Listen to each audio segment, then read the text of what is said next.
Welcome to Open Line, Tony. How can I help you? Thank you.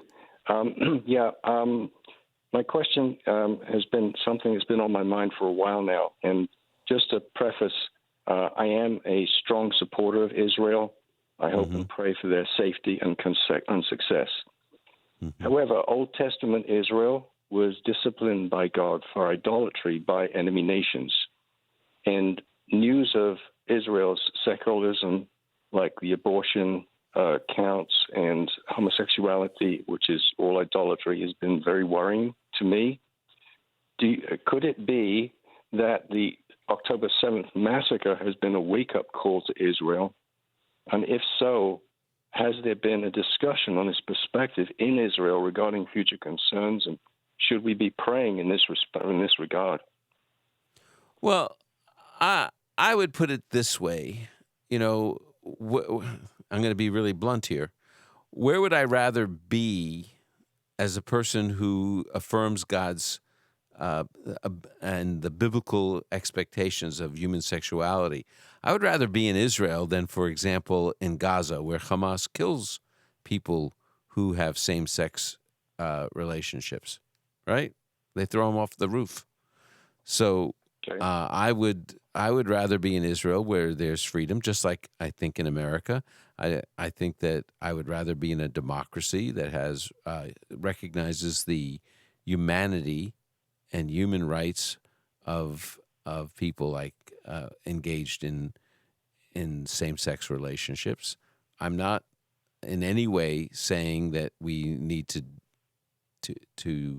have anything but respect for those people, even if we disagree with their lifestyle. I'm not endorsing anything about the lifestyle. I'm just saying people are made in the image of God.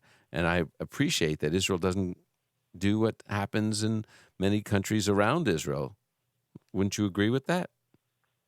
Well, I think that's not only just one issue of idolatry, is the whole issue Well, of I'm going to go on to high. talk about the others, but I just Yeah. want to know if you agree with me about that. I think that it's certainly good to be certainly trying to find how to help those who have made these decisions. Absolutely, and as a Christian, I absolutely work toward that. Yeah. Okay. Good. Now, that's a governmental perspective, not a personal. Do you understand what I'm saying? I think that we ought not to do anything unkind or untoward to anyone, even people who don't know the Lord. I mean, what do you think? Absolutely. So, now the other thing I would say about this is, yes, God. So often people think there's like this tit for tat thing going on, but God does this in our lives too, doesn't he? He brings difficulties and challenges in our lives, either to make us more faithful or to correct us when we've been unfaithful. Isn't that true? Right. That's what Hebrews 12 is absolutely. about. Correction So, can be pretty painful. yeah. And so, not that there was any justification for what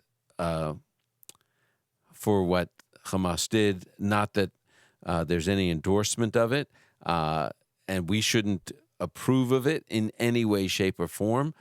We should condemn it, hate it, respect Israel's right to defend itself. All that's true.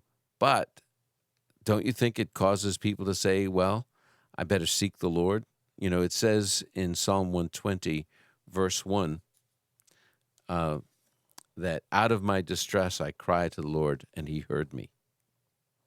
And so I've been talking to friends who are followers of Jesus in Israel, and they have been telling me they have never seen Israelis quite as open spiritually as they've seen them since 10/7, that this has done something in the land to bring a sense of searching for the Lord to see where God is at.